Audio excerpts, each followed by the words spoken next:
Welcome back to the Big Trail Show. As always, we have our Hoops insider, Kevin McPherson, joining us on the show. We have a lot to talk about, Kevin, because it looks like, and I don't want to get too excited here, with the Hogs winning an SEC matchup at home against Ole Miss, it feels like they're getting back on the right track. I know they dropped one to Mizzou earlier this week, but look, do you feel like this Hogs team might be turning things around, especially in years past where they've had such a slow start in SEC play?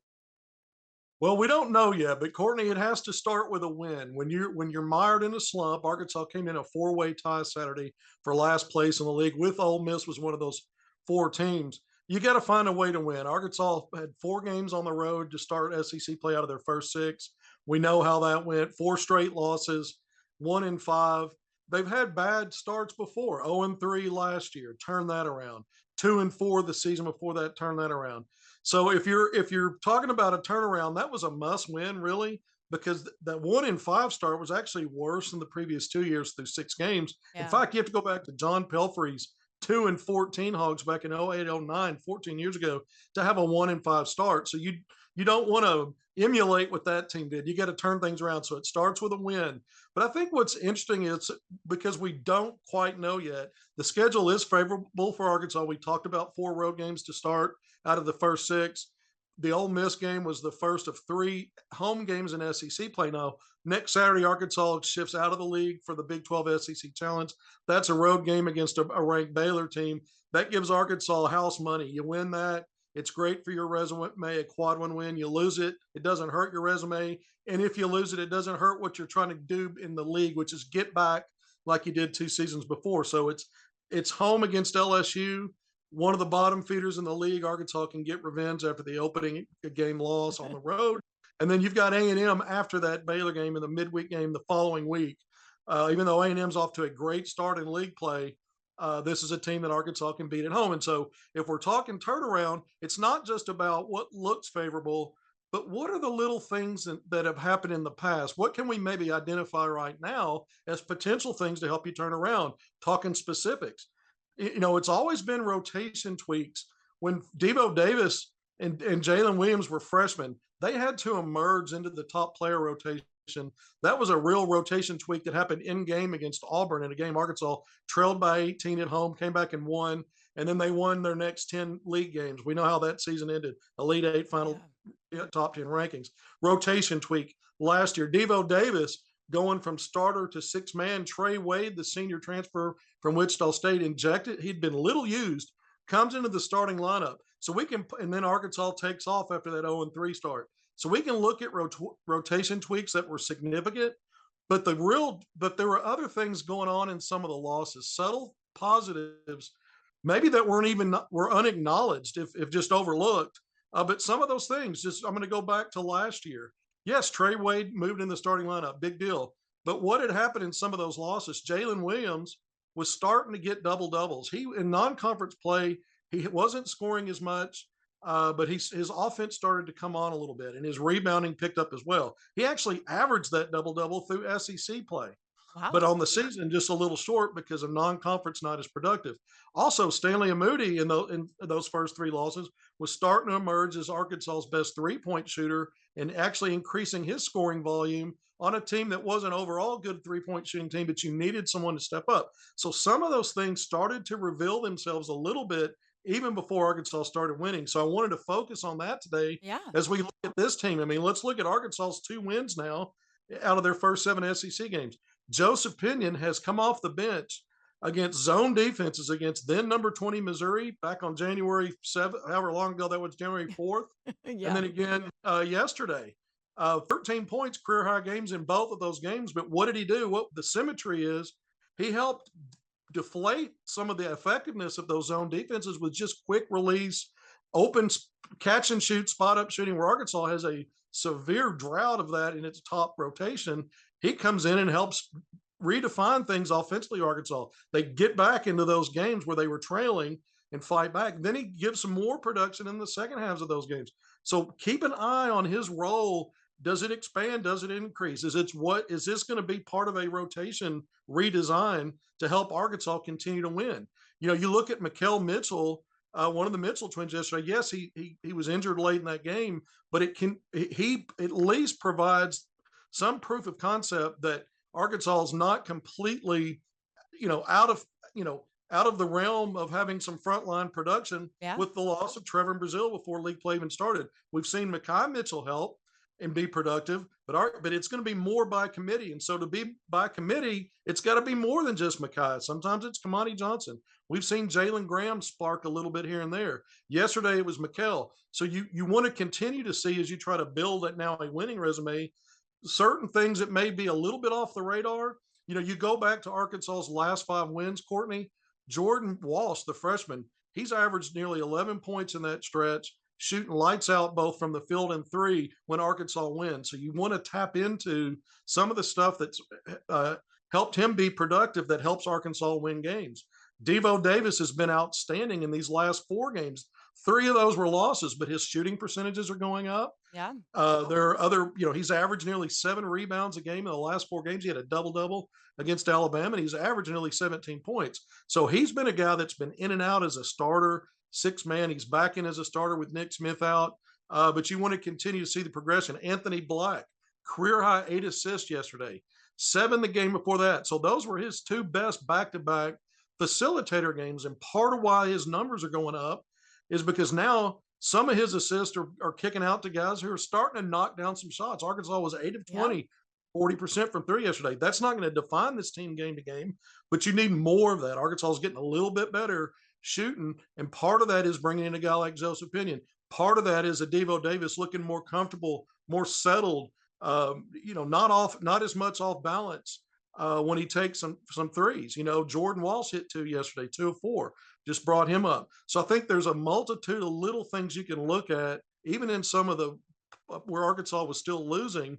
Now that it's got 1 win under its belt, out of the last several weeks to build on. So you're kind of looking at not only what happened yesterday, but maybe some of the positives that started to bubble up a little bit in some of those losses. Yeah, I really like that second half lineup as well. It really worked well for the team yesterday of what Davis, Walsh, Pinion, you had Black, and then Mitchell. I mean, all of them seemed to be gelling out there. It really was a good rotation. Did you like that? Do you think Musselman might go to those 5 guys a little bit more with Nick Smith Jr. still out?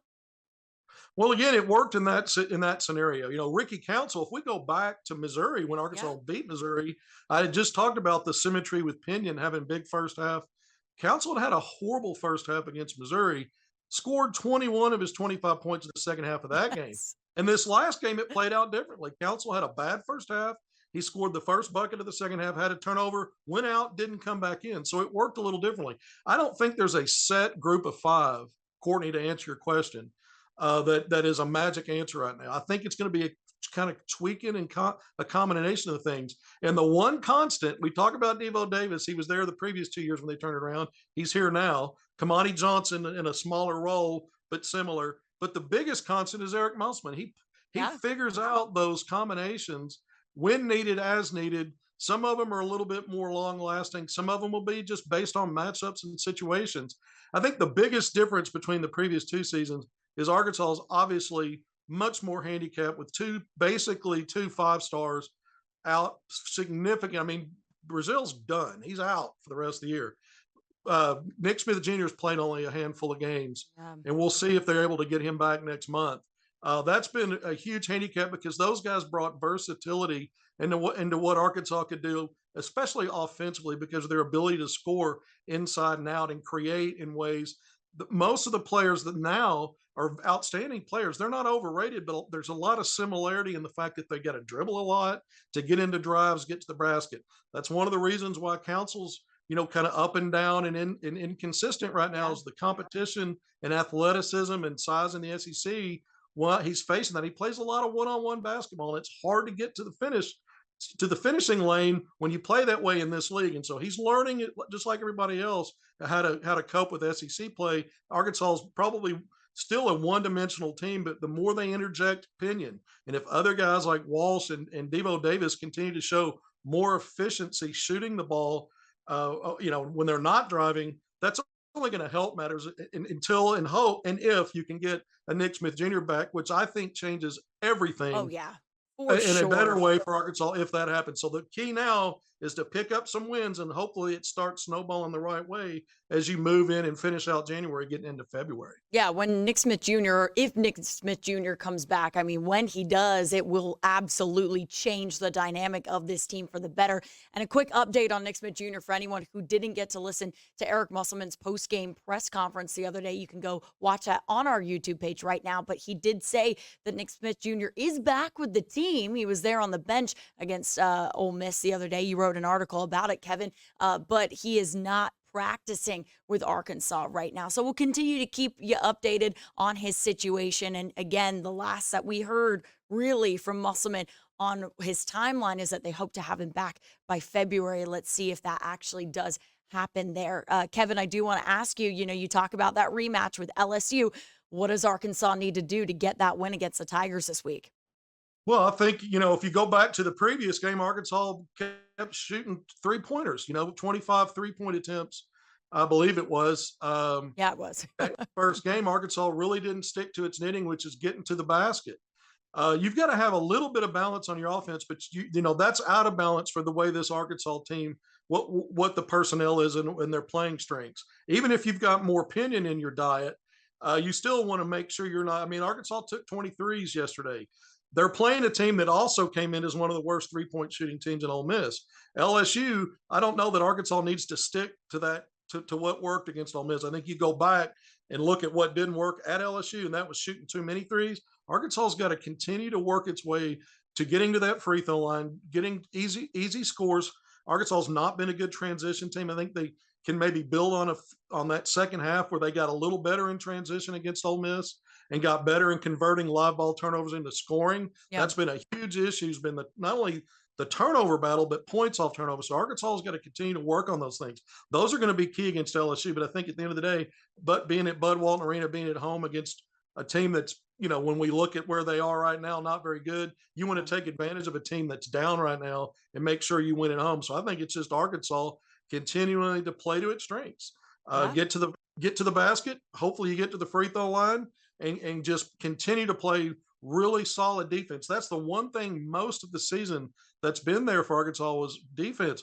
There were lapses against Alabama at the end of that game, certainly against Vanderbilt. We saw what happened in the second half there, Yeah. and at times against Missouri. I thought Arkansas, even though Ole Miss shot at a good clip yesterday in the first half, a lot of that had to do with Arkansas, to me, just making sure they weren't fouling, and they did a good job of that. Second half, the defense clamped it down 37-38% for Ole Miss, and that was a big part of in a team concept of what helped Arkansas. So you want to keep that going with that tough, stingy defense. I agree completely, Kevin. Let's switch briefly to talk about recruiting. I know there were two, 2025 basketball recruits in the audience on Saturday. Can you talk about those guys?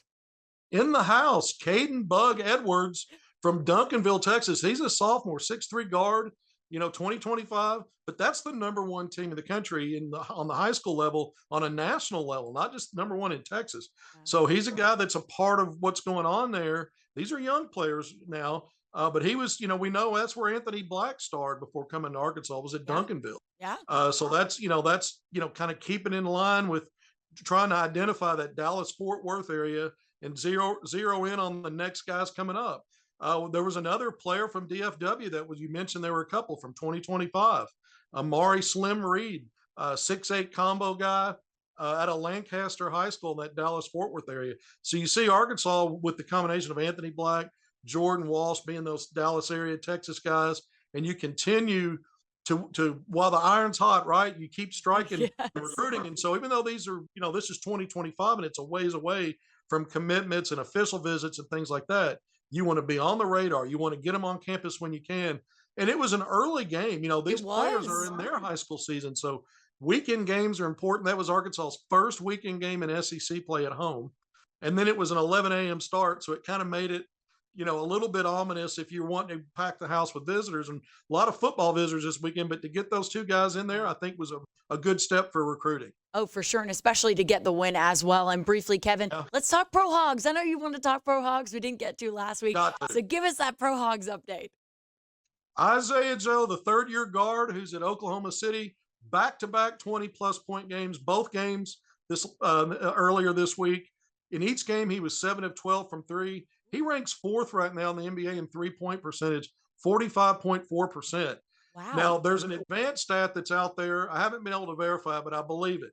Right now, his shooting percentage at 45.4, if you look at his per 36-minute attempts, which get him to 10 plus attempts per 36 minutes, it's the highest percentage since Steph Curry, who holds the all-time record back from the 2015-16 season. His shooting percentage is a guy who averages obviously more than 10 three-point attempts per 36 minutes. So right now, Isaiah Joe has the all-time highest percentage. There's about 35 or so games left, so that number is going to fluctuate either better or worse. But right now, he's in rarefied air, not only because of where he ranks in the NBA right now, but when you look at his volume, that's what separates guys like Steph Curry. I'm going to put Isaiah Joe in that conversation right now because he's Nice. consistently doing it. It's the volume and efficiency and the way that they change floor spacing, gravity that defenders have to pay attention to, and how it opens up, you know, offense for other guys like Shea Gildas Alexander, who's a rising superstar in the NBA at Oklahoma City. His game has gotten better because of an Isaiah Joe on the floor. So tonight they play the Thunder play the Denver Nuggets, the top team in the Western Conference, and we'll see if Isaiah Joe can make it 3 games in a row of busting those threes and getting over 20 Ooh. plus points. Bobby Portis continues to be a double-double machine. 23 points, 11 rebounds last night against Cleveland. He's 28 double-doubles this season, ranked third in the NBA. He's averaging a double-double, one of only 11 players in the league to do it. 14 points, 10 rebounds, and he's the only player coming off the bench to average a double-double. So I think, in my opinion, shooting right at 50% from the field. My opinion, this guy should be the front runner for sixth man of the year. Yes, Again, yes. we're just past the midway points. You got to continue to do that, but he's been consistently good. Jalen Williams would go back to the Oklahoma City Thunder. He's played in 14 NBA games. 6 of those have been starts, and he Yes. continues to move the needle with his evolution as a pro player. Here in just his rookie season, I really like the way Oklahoma City plays its young players. It's the youngest roster in the NBA. It's a team that projects to have a chance to make the playoffs. Nobody thought that coming into the season, but Jalen Williams is getting some significant run against some of the NBA's best players. Daniel Gafford's been a starter now for weeks and putting up production, 14 points, 8 rebounds, and a win. Last night he had a highlight reel block shot, man. I tweeted that out, and he met a guy at the summit, and He they did. call him a landlord, and I'm like, that's the epitome of an eviction notice when you meet the guy at the summit and you shut it down. So the pro Love it. hogs are thriving right now, Courtney. Yeah, you gotta love that, right, Kevin? And if you're a Hog fan, you love to see that those guys are thriving at the pro level. Well, thanks so much for joining us, Kevin, this week on the show. We'll have much more Big Trail coming up after the break.